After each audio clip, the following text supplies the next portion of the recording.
Ladies and gentlemen, good day and welcome to the Axis Bank conference call to discuss the bank's financial results for the quarter and year ended as on 30th June 2023.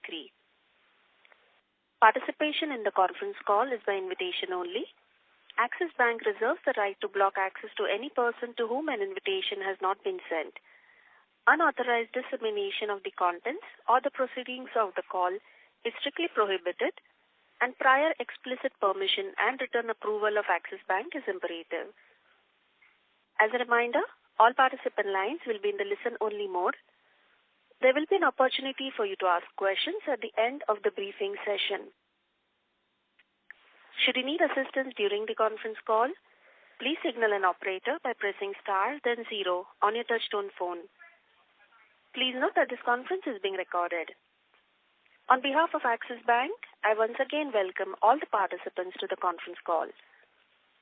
On the call, we have Mr. Amitabh Chaudhry, MD and CEO, Mr. Rajiv Anand, Deputy Managing Director, and Mr. Puneet Sharma, CFO. I now hand the conference over to Mr. Amitabh Chaudhry, MD and CEO. Thank you, and over to you, sir. Thank you, Yashashri. Good evening and welcome everyone. We have on the call Rajiv Anand, Deputy MD, Puneet Sharma, our CFO, and other members of the leadership team. We have begun the new fiscal year with strong operating performance across segments. The bank's Q1 financial year 24 profit after tax grew 41%, with consolidated annualized ROE at 19.44%, up 388 basis points year on year. We also accelerated our progress in identified areas of distinctiveness, namely digital, Bharat banking, and customer obsession, while working on synergies from acquired city businesses. We remain watchful about the emerging macro variables, and we are fine-tuning our strategy to continue to deliver a sustainable and predictable performance. We continue to remain focused on 3 core areas of execution of our GPS strategy, namely embedding a performance-driven culture, strengthening the core, and building for the future. Let me now discuss each one of them in further detail. There is visible improvement in the quality of our deposit franchise. We have made significant progress in our journey towards improving the quality, granularity, and premiumization of our deposit franchise over the last 3 years, led by multiple bank-wide transformational initiatives. Please refer to the slide 18 and 19 of the investor presentation. The results of these initiatives are evident in the deposit performance. The bank's deposit franchise grew 400 basis points faster than the industry, with improvement in both quality and composition of deposits. Low-cost CASA share is at 45.5%, compounding at 19% for the last 3 years. In the last 2 years, the bank's outflow rates on Basel reporting basis have seen reduction by 460 basis points and are now trending closer to the best in the Indian banking sector. During first quarter of financial 24, on a quarterly average basis, savings deposits grew 20% year-on-year and 10% quarter-on-quarter, and current accounts grew 17% year-on-year. Total deposits grew by 15% year-on-year and 6% quarter-on-quarter, and term deposits grew 12% year-on-year and 5% quarter-on-quarter on the back of 21% year-on-year and 9% quarter-on-quarter growth in average LCR accretive deposits for the quarter. The micro-market-led strategy is making an impact with 52% increase in districts with market share gain in last 3 years. The granularity, quality, and growth of deposit franchise has improved tremendously in the last 3 years. We will continue to invest disproportionately here. We have also seen all-round growth across businesses, market-leading growth in our focus segments. MSME segment continues to remain a key growth driver for the bank. The combined portfolio of mid-corporate SMEs and small businesses grew 32% year-on-year and now constitute 20% of the loan book, up over 600 basis points in the last 3 years. Corporate loans grew 25% year-on-year, led by a healthy pickup from NBFCs, retail trade, roads, telecom services, textile, etc. The disbursement pipeline for Q2 looks healthy. 70% of the pipeline is from term loans and balance 30% from working capital and trade. On retail, we are driving a balanced growth in portfolio, leveraging our best-in-class digital and data analytics capabilities. The share of unsecured disbursement for the last 4 quarters has been in the 20 to 25% range.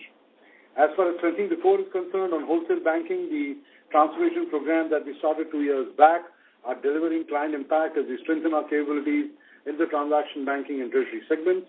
Our go-to-market traction on Project Neo is strong, with contribution to revenues from transaction banking APIs across payments, collections and trade, treasury and CBG segments. The pipeline on cash management and trade APIs continues to remain strong, with 1,000-plus customers in engagement phase, of which 250-plus are in UAT stage. In addition to the strong product market fit, Neo continues to get widely recognized in the market.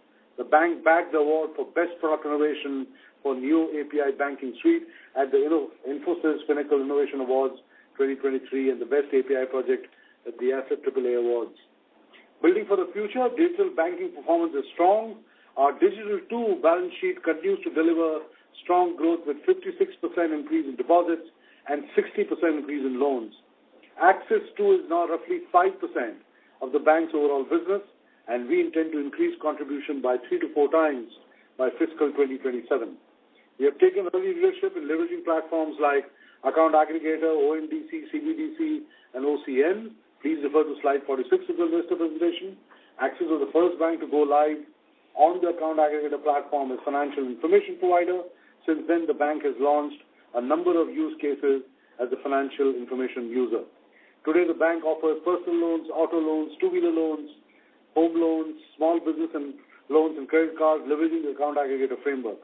The amount of loans disbursed using this framework grew by 220% in this quarter compared to the same period last year.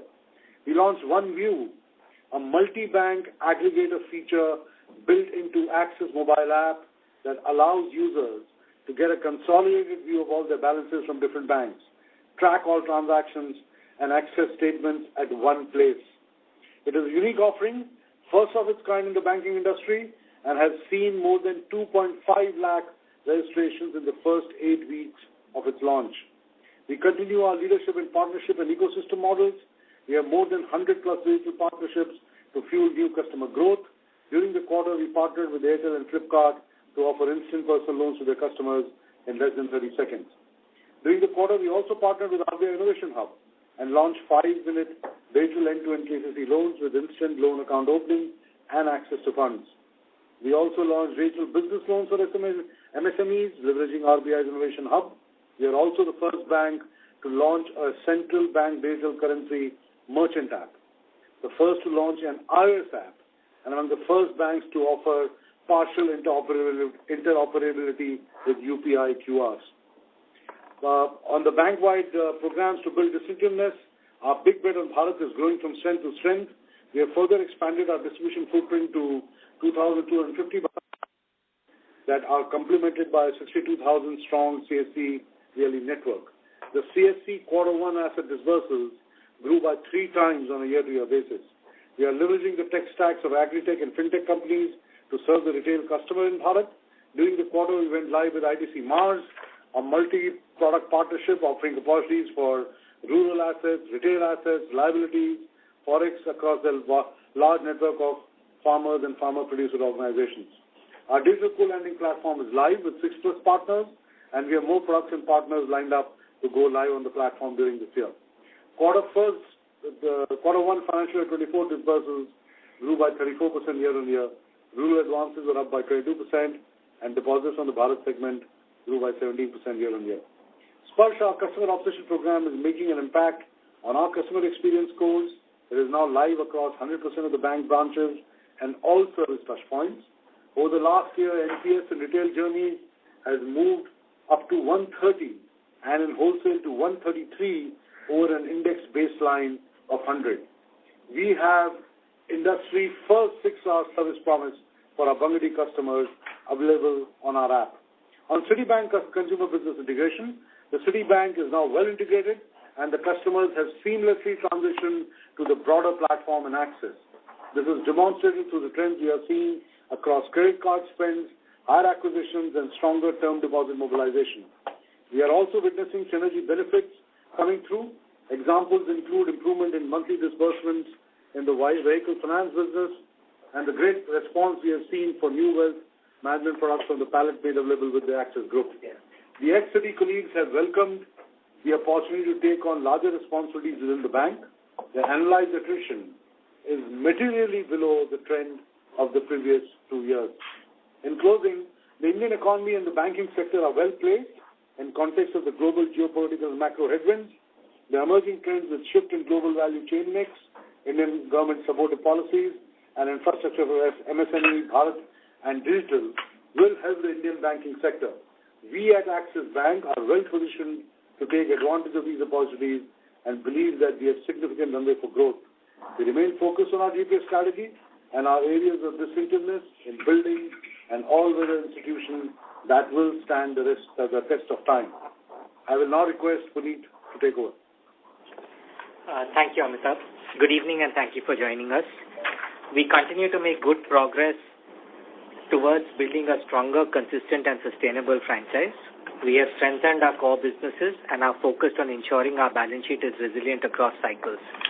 Amitabh has discussed the business and transformation projects, the salient features of the financial performance for Q1 FY24 across operating performance, capital and liquidity growth on our deposit and loan franchise, asset quality, restructuring and provisioning is as follows. Net interest margin at 4.10%, improving 50 basis points YOY, NII at 11,959 crores, a YOY growth of 27%. Our fee stands at 4,488 crores, YOY growth of 28%. Granular fees stood at 94% of total fee. Operating profit at 8,814 crores, YOY growth of 50%. Cost to assets at 2.32%, increasing 8 basis points YOY. Cost to income at 48.29%, improving 417 basis points YOY. Net credit cost at 50 basis points, increased 9 basis points YOY, largely due to lower recoveries from prudentially written off accounts. PAT at 5,797 crores, increased 41% on a YOY basis. Our GNPA at 1.96%, declined 80 basis points YOY and 6 basis points sequentially. Net NPA at 0.41%, declined 23 basis points YOY and flat sequentially. PCR at 80%, improved 233 basis points YOY. Our standard asset coverage ratio, which is all non-NPA provisions by standard assets, stands at 1.39%. All provisions, which is standard, COVID and NPA provisions by GNPA, stands at 145%, improving by 1,134 basis points YOY.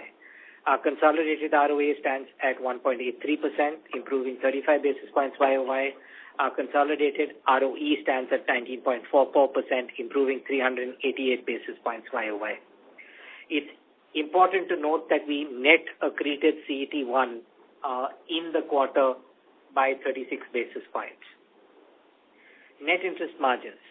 Yields on interest-earning assets have improved YOY and Q1Q. We, however, saw an increase in funding cost in Q1 FY24 by 114 basis points YOY and 28 basis points Q1Q. As a result, net interest margins improved 50 basis points YOY and declined 9 basis points Q1Q. The balance 3 basis points decline in NIMs on a sequential quarter basis is attributable to interest on income tax refunds in Q4 FY23, with a nil equivalent interest on income tax refund in Q1 FY24. The marginal cost of deposits have stabilized over the last few months. We expect cost of deposits to increase further over the remaining part of the financial year, but the pace of deposit growth will most likely moderate. Our progress on structural NIM drivers continue with improvements across variables on a YOY basis. Our balance sheet mix improved. Loans and investments comprised 88% of total assets in June as at June 23, improving 113 basis points YOY. INR denominated loans comprised 95.64% of total advances, improving 324 basis points YOY. Retail and CBG advances comprised 68% of total advances at June 23. Low-yielding RIDF bonds declined by 11,385 crores on a YOY basis. RIDF bonds comprised 2.29% of our total assets at June 23 compared to 3.58% of our total assets at June 22. The composition of liability measured through average CASA ratio improved by 151 basis points YOY. quality of liabilities measured by outflow rates improved by 460 basis points over the last 2 years.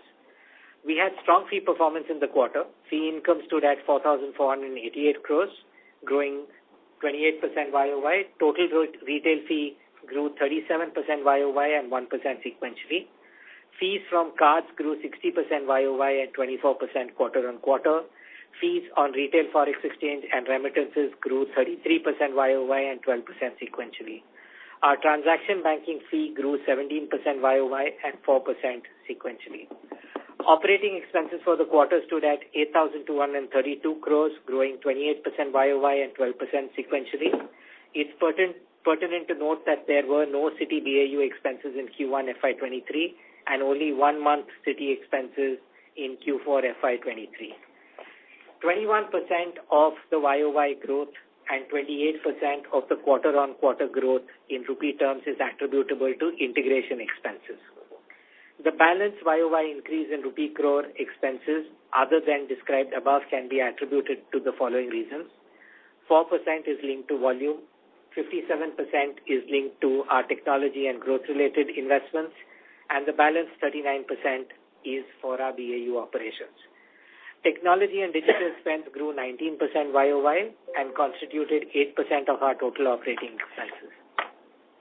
Staff costs increased by 23% YOY. We've added 8,366 people from the same period last year, mainly in our growth businesses and technology teams.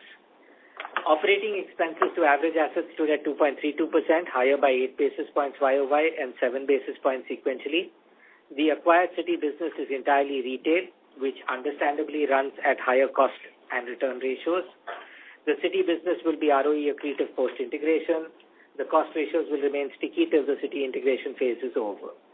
Provisions and contingencies for the quarter were 1,035 crores. The bank has not utilized any COVID-19 provisions. This provision is entirely prudent. Annualized gross credit cost at 74 basis points was lower 5 basis points YOY. Annualized net credit cost is 50 basis points, increased 9 basis points YOY and 28 basis points QOQ. The sequential increase in net credit cost is attributable to higher seasonal rural slippages and lower recoveries as compared to the previous quarter from prudentially written off accounts, largely from the corporate portfolio. Subsidiaries contributed 3 basis points to the consolidated annualized ROA and 27 basis points to the consolidated annualized ROE. The cumulative non-NPA provisions as of June 30th, 2023 stood at 11,848 crores, comprising COVID provisions of 5,012 crores, restructuring provisions of 708 crores. This includes unsecured retail being provided at 100% and the rest at first bucket NPA rates, standard asset provisioned at higher than regulatory rates of 2,296 crores, and weak assets and other provisions of 3,832 crores. Our journey to be self-sufficient on capital that we've articulated previously has been progressing well. Our capital adequacy ratio, including profits, is 17.74% and our CET1 ratio is 14.38%. We accreted 36 basis points of CET1 during the quarter. The prudent COVID provision translates to a capital cushion of 48 basis points over and above the reported CET1 capital adequacy ratio. The RWA of the bank stands at 67% at June 30, 2023. Growth across our liabilities and loan franchise. Please refer slides 18 and 19 for details around the quality of our liabilities franchise and slides in the investor presentation for our loan franchise. Key highlights are our CASA ratio on an NEB basis is 45.5%, improving 182 basis points YOY. Our CASA ratio on a QAB basis, which is quarterly average balance basis, is 44.2%, improving 151 basis points YOY and 31 basis points Q1Q. Our loan book is granular, well-balanced, with retail advances constituting 58% of overall advances, corporate loans at 32% and CBG at 10%. 68% of our loans are floating, 42% of our fixed-rate loan book matures in the next 12 months. Breakup of the floating rate loan book by benchmark type and MCLR repricing frequency is set out on slide 10 of our investor presentation. Retail advances grew 21% YOY and 2% sequentially. 77% of the book is secured. Our Q1 FY24 disbursements for LAP grew 35% YOY, small business banking disbursements grew 8% YOY, and PL disbursements grew 26% YOY. Cards and PL portfolio grew 91% YOY and 21% YOY respectively. The credit card spends for Q1 FY24 grew 78% YOY and 28% sequentially. We are progressing well on an endeavor to build a profitable and sustainable corporate bank. Details of rating composition, incremental sanction quality is set out on slide 35. Domestic corporate loans grew 36% YOY and 4% sequentially. The offshore wholesale advances are largely trade finance related and primarily driven by our GIFT City branch. 96% of the overseas corporate loan book in GIFT City branch is India-linked and 91% is rated A- and above. Commercial banking. The commercial banking book grew by 24% YOY. The quality of the CBG franchise we are building is strong and is established through the following parameters. Our CBG card deposits on a monthly daily average balances grew 13% on a YOY basis. 88% of our CBG loan book is PSL compliant. As our customers grow, we migrated 3.6% of the CBG book at 31st March 2023 to our CRG business. This will be a routine feature going forward. Coming to the performance of our subsidiaries, the detailed performance of our subsidiaries is set out on slide 68 to 74 of our presentation. The subsidiaries reported a total Q1 FY24 net profit of 303 crores, growing 16% YOY. The return on investment on domestic subsidiaries was 45%. Axis Finance delivered strong growth as a full-service, customer-focused franchise offering retail as well as wholesale lending solutions. Overall, AUM for Axis Finance grew 28% YOY. Retail book grew 1.5 times and now stands at 43% of total loans. Q1 FY24 PAT grew 29% YOY to 123 crores and the capital adequacy ratio is healthy at 18.6%. Strong asset quality with a net NPA of 0.38% and negligible restructuring reflects the strength of the balance sheet of Axis Finance. Axis AMC overall AUM grew 13% YOY to 2,52,203 crores. Q1 FY24 PAT grew 4% YOY to 91 crores. Axis Securities broking revenues for Q1 FY24 grew 24% YOY, PAT grew 14% YOY to 45 crores. Asset quality, provisioning and restructuring. Asset quality continues to improve with declining gross NPA and largely flat net NPA.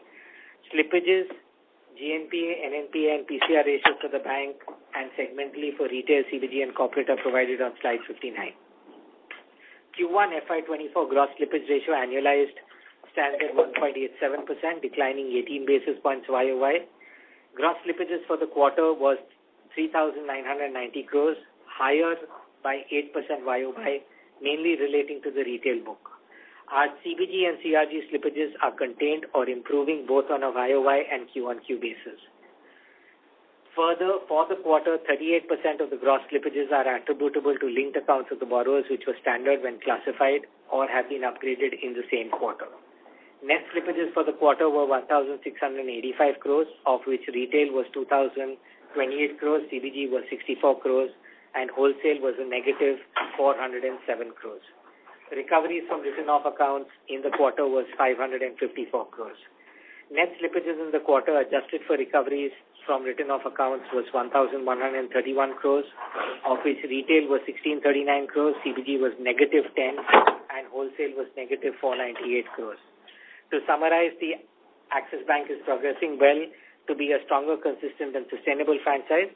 Our franchise is strong and resilient and getting more sustainable, visible through organic Axis-driven CET1 accretion in the quarter of 36 basis points, our COVID provision buffer of 48 basis points of CET1 capital, overall coverage of 145% of GNPA, and limited restructuring at 0.21% of our gross customer assets.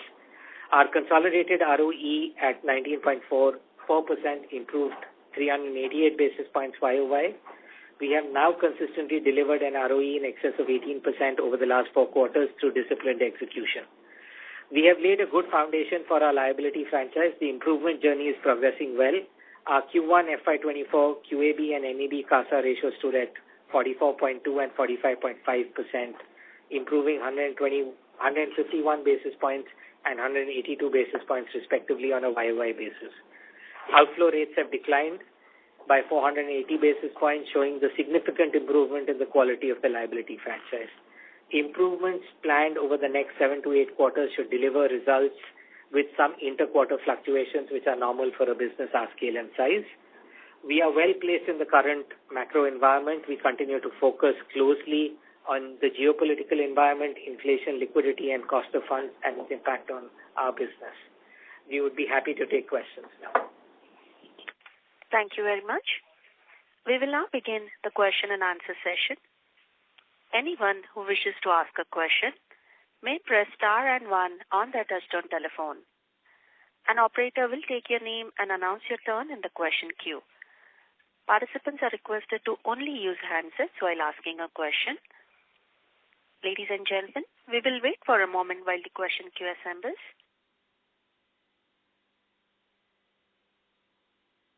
We have a first question from the line of Mahrukh Adajania from Nuvama. Please go ahead. Hi, good evening. My first question is on OPEX. So you clarified on the integration expenses, and last time also you had called out a number for integration expenses.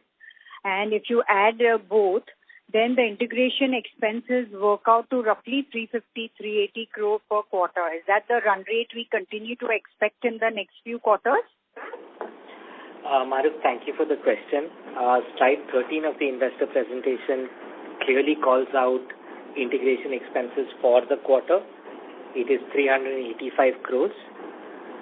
We have said that we expect to incur integration expenses over a period of 18 months, aggregating to 2,000 crores pre-tax, 1,500 crores post-tax. That number stands. You may see some inter-quarter fluctuations, but we stand by the gross number of 2,000 crores, and for the quarter, it is 385 crores. Okay, but that run rate should broadly continue, right? Because I thought 500 crore of that 2,000 will be upfronted sooner than the 1,500. So, Mahrukh, like I said, I think we said we will upfront some of the 2,000 crores in the early 4 quarters. We are working to ensure that integration is smooth and is done in the fastest possible time. So directionally, yes, it's likely to be upfronted than back-ended. So your conclusion there qualitatively is correct. The 2,000 crore number stands. The 385 crore number for the quarter stands. Okay, thanks. And my next question is on deposit mobilization through the rest of the year. Right, some banks still have excess liquidity. A lot of banks have not grown deposits this quarter, but it intensifies from next quarter. So how do you view your deposit mobilization in the context of your margins from next quarter onwards? And also, is the bulk of past repricing over now? So assuming no more rate changes, can we assume that margins have bottomed now?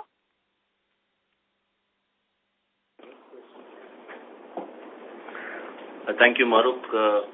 This is Ravi.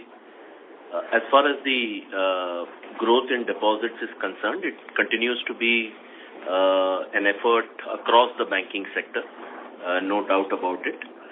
But we continue to stay focused on what we have picked up as some of the elements of, execution over the last few months, which is primarily focused on sweating the franchise and the distribution. We have been, as mentioned by Puneet and Amitabh, we have been looking at a district-level approach where we are seeing that how do we ensure that district by district we are focused on increasing our market share in deposits. At the same time, we are working towards the composition and quality of our franchise. We are not taking our eyes off that. And we continue to ensure that at all points in time, it is a relationship approach that we are taking so that we continue to focus on the customer behind the account and therefore create sustainability of the relationship as well as the liability.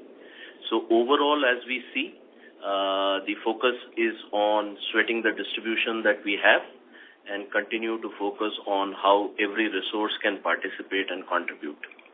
As far as the cost of funds is concerned, I'll hand it over to Puneet. Thank you, Ravi. Maruk, we don't, as you're aware, we don't offer net interest margin guidance. Therefore, to your comment on whether margins will be at this level for the rest of the year, we can't offer a constructive comment. Qualitatively on cost of deposits, the marginal cost of deposits have stabilized for the last few months. We expect deposit costs to further increase over the remaining part of the financial year, but the pace of growth of deposit cost is most likely to moderate. So if you would recollect, in the Axis context, we had a deposit cost increase take place in Q4 of last year, followed by a deposit cost or a cost of funds increase in Q1 of the current year. We are saying the pace of growth is likely to moderate for the rest of the financial year. Okay, thanks a lot. Thank you. Thank you. Ladies and gentlemen, in order to ensure that the management is able to answer queries from all participants, please restrict your questions to 2 at a time. You may join back the queue for follow-up questions. We'll take our next question from the line of Concall from Citigroup. Please go ahead. Yeah, so a couple of questions. Firstly, with respect to the excess SLR, so we have drawn down. Sorry to interrupt. Can you use your handset mode, please? Yeah, so the question was on excess SLR, wherein we have utilized almost 18,000 crores. You said like larger part of it could be utilized over next 6 months. So from 57,000 crores, how would be the utilization of that? And the second question is on the employee side, in terms of the increase which has been there on a quarter-on-quarter basis. How much could have been on account of the one-off due to the incentives which you have highlighted here? Thank you, Kunal, for the question. Let me start with your second question first on staff cost increase. Since you've asked the question on a sequential quarter basis, there are 3 elements that are playing through on a sequential quarter staff cost increase. One, you would appreciate that we purchased the Citibank business effective 1st March. So the employee cost of all Citi employees in Q4 of FY23 is for 1 month. For Q1 of FY24 is for 3 months. So in some sense, it's not an equitable comparison. That has contributed to staff cost growth at one level. The second element that has contributed to staff cost growth is we've offered increments to our employees in Q1 as we do annually. And the increments are in line with industry numbers. Therefore, that's a contributor to staff cost increase. And the third element is we've added incremental staff in our growth businesses and technology teams. So therefore, there is an annualization impact of last year's specifically Q4 hires and incremental hires in Q1 that is contributing to the balanced staff cost. There is a marginal impact of gratuity that has played through given where interest rates have moved. But those would be the 4 broad components on basis of which staff cost has increased. Now, on excess SLR, you made one comment and asked one question. My request is I do not believe that between Amitabh or me, we said we will run through our excess SLR over the next 6 months. So I would just caveat your comment on the time frame. Our LCR numbers are 123%, gives us enough flexibility to grow our loan book as long as we get constructive opportunity. And as we reduce our LCR, excess LCRs will run off. We do not have a targeted guidance to running down excess SLR as a metric. Kunal, I hope that covers both your questions, but if I've missed something, happy to take a follow-up. Yes, thank you. Thank you. Thank you. We have our next question from the line of Saurabh from JP Morgan. Please go ahead. Sir, just 2 questions. One is basically on this NIM slide 10. So last quarter you had a 6 basis point impact because of the excess liquidity. So fair to say that the cumulative decline this quarter including the 6 basis points of excess liquidity, that number should be about 15 basis points. So that's one. And the second is on this attrition rate, could you have, would we expect the staff cost number to persistently remain high now because of the attrition rates are going up at the bank? Thank you. Saurabh, thank you for the question. Yes, there's been a 5% moderation in LCR, but I'm not clear on how that translates to the 15 basis points of normalized reduction that you're coming to. On a reported basis, we have declined net interest margins by 12 basis points. 9 basis points of the 12 basis points is BAU, which is cost of deposits being offset by increase in yield on investments and advances. And 3 basis points in the last quarter was a one-off item, which is interest on income tax refund, which doesn't repeat itself in quarter one. So the bridge for the 12 is a 9 plus 3. On attrition, let me make a couple of points. First, that there are only very few banks who report attrition numbers on a regular basis. Secondly, I think you're assuming that everyone is reporting attrition on exactly the same basis, and so the attrition numbers are comparable. I do not think so. We have done our analysis, and some people are excluding some of their workforces when they report, or the pace, how much time they spend in the organization before they report the attrition numbers. Point number two. Point number three, our attrition rate has remained in the same zone for quite some time, so I don't know when you say that attrition rate has gone up. Yes, it went up last year. It is reflected in our overall staff costs. All the institutions, at least the ones we compete with, are used to this kind of attrition rate, and they've been operating quite well through that period without seeing a large jump in staff costs because the attrition rates are high. Frankly, if the attrition rates are high, sometimes it can lead to a lower staff cost because you might replace the individuals who are leaving you with someone who comes in at a lower cost. So I think to attribute a high attrition rate to higher staff costs might not necessarily be right all the time. So in a nutshell, we do not expect our staff costs to go up because of a slight movement in attrition number, either up or down. I hope I've answered your question. Thank you. Thank you. We have our next question from the line of Abhishek N. from HSBC. Please go ahead. Hi, good evening, and thanks for taking my question. So 2 questions. One on growth. If you could offer some comments on, housing and LAP. They've been a little, the growth has been a little moderate there for a couple of quarters. And is there something in terms of demand that you're seeing which is leading to this kind of moderation? And also on the CBG part, where there's a decline this quarter on a QOQ basis. So what would be driving this? So that's my first question. I can come back for the second. Hi, good evening, Abhishek. This is Sumit here. So last year we had started on our improvement of NIM journey, and as part of that we had taken some initiatives to rationalize cost. And once now our NIMs are where we want them to be, so we will be growing our home loan book. We've already put in place initiatives to grow that book, and that will be visible in Q2, Q3 onwards.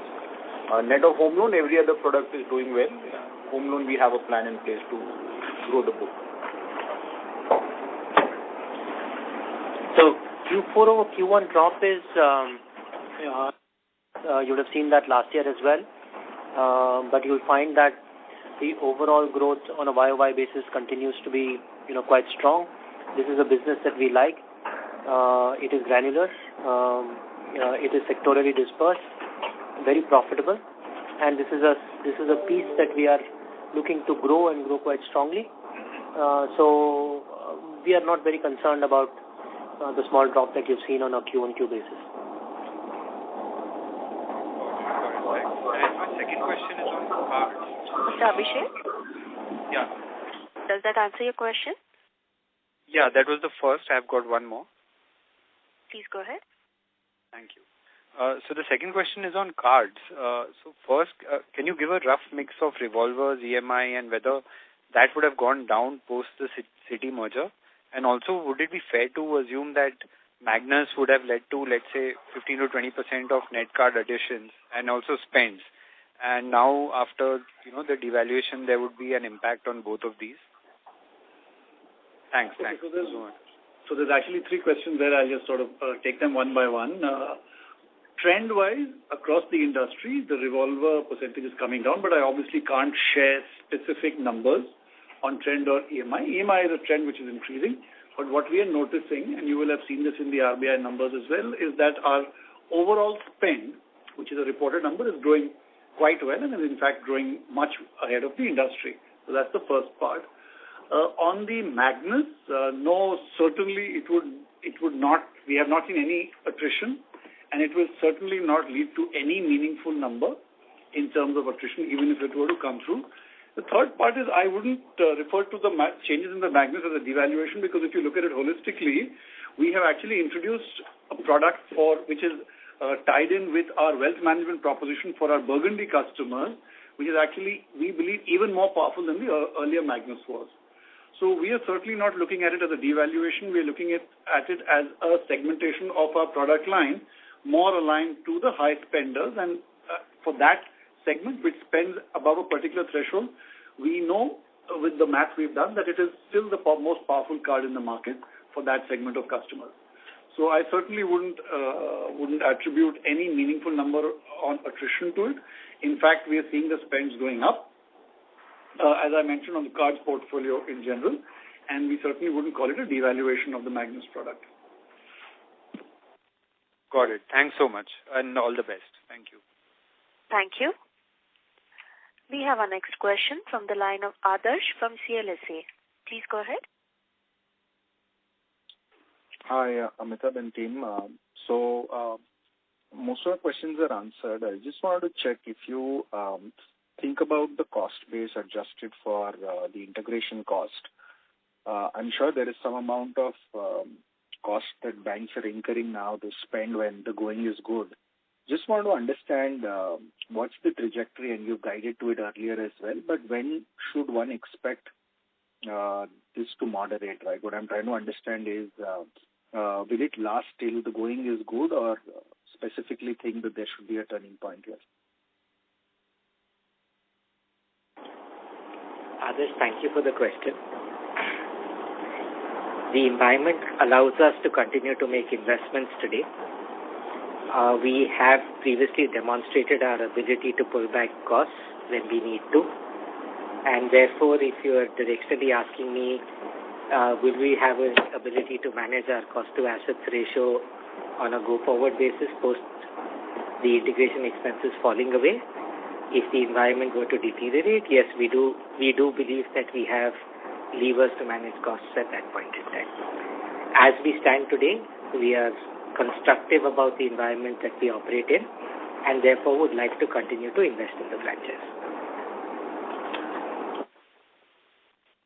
And that medium-term guidance on cost-to-asset X integration is something you don't want to still put down a timeline to.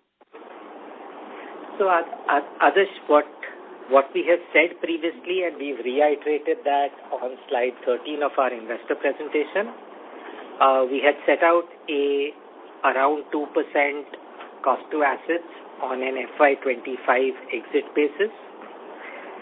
If you see the update that we have provided, we've continued to hold that guidance of around 2% FY25 exit basis, excluding the Citi business.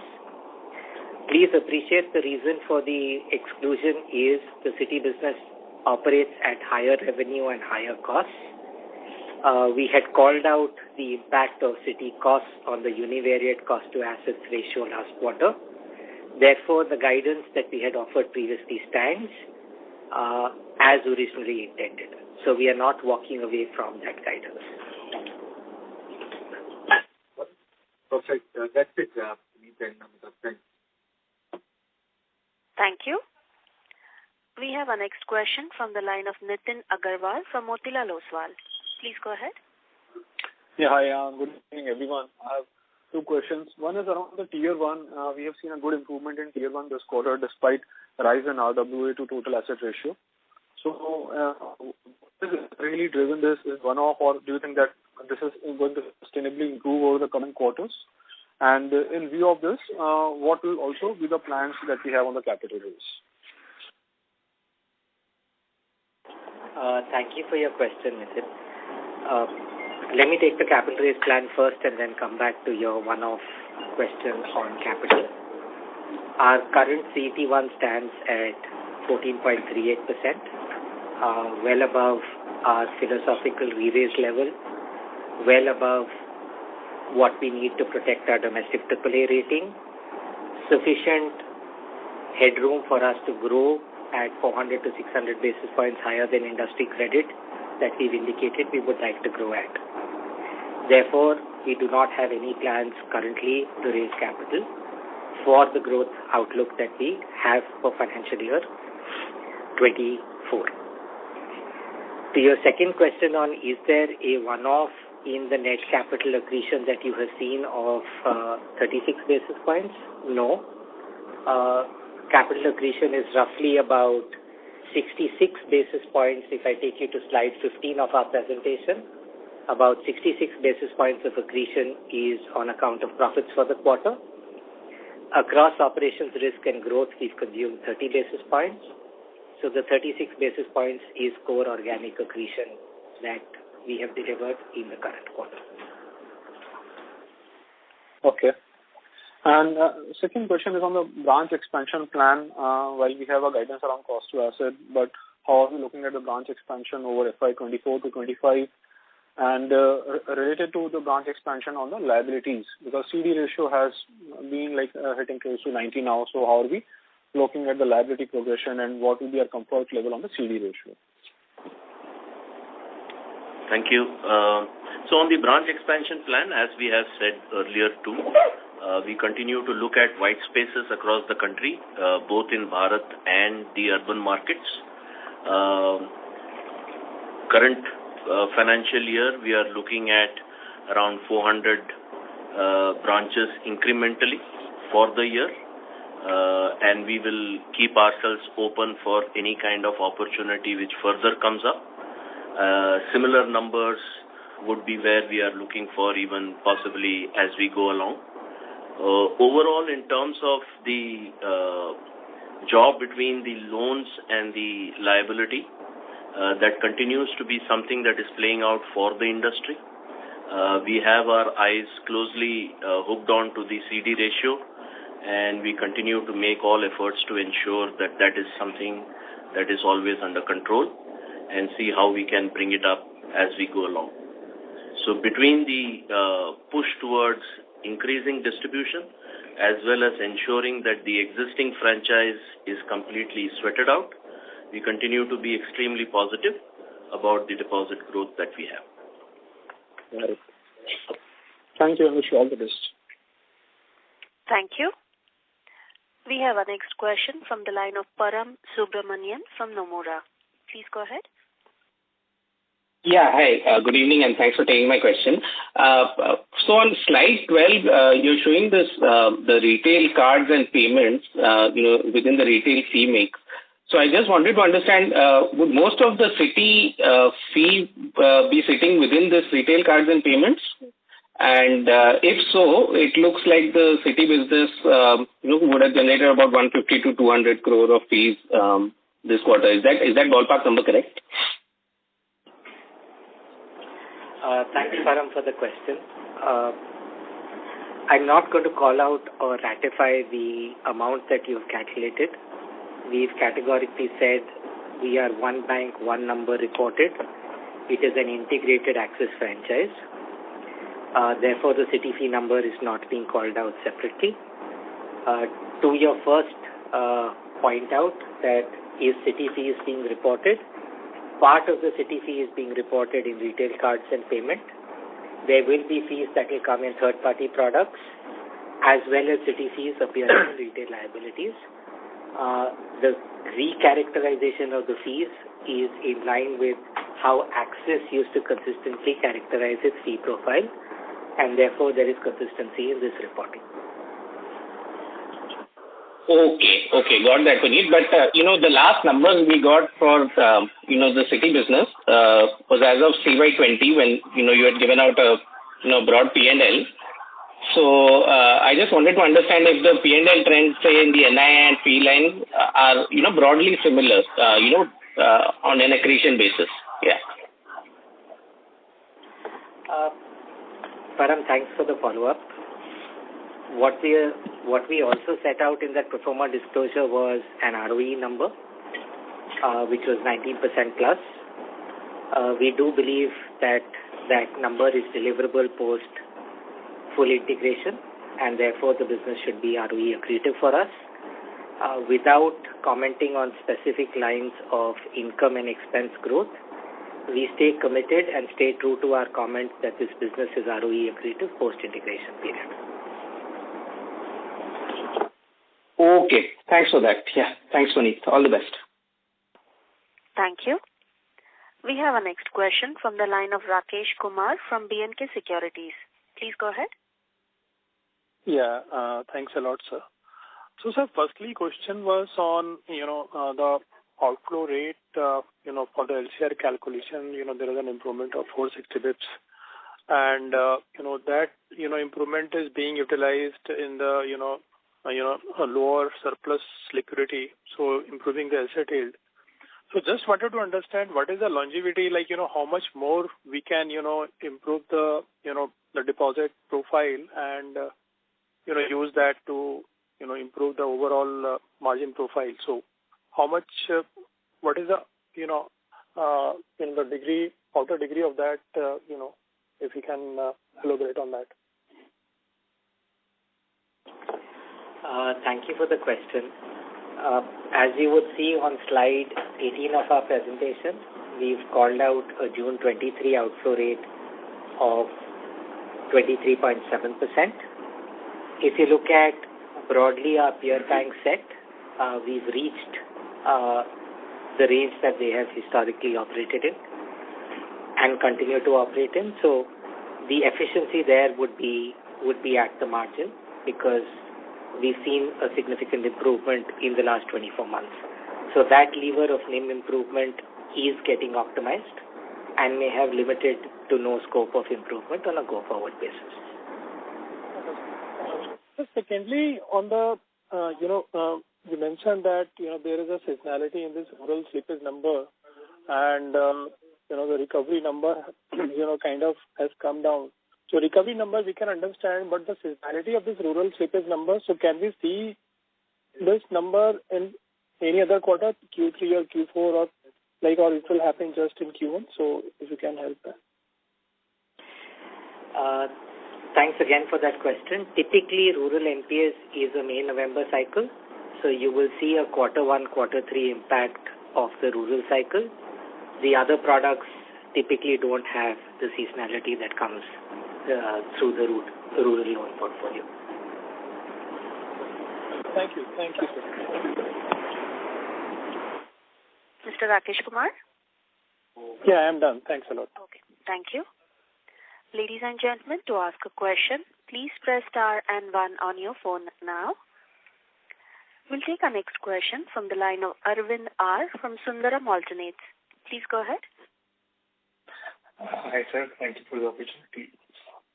So once the new branch is open, how much time, it usually takes to, to reach the desired metrics in terms of, loans or deposits? That is my first question. And if you can give me some color on, what is, the average yield on credit cards? Those are two of my questions.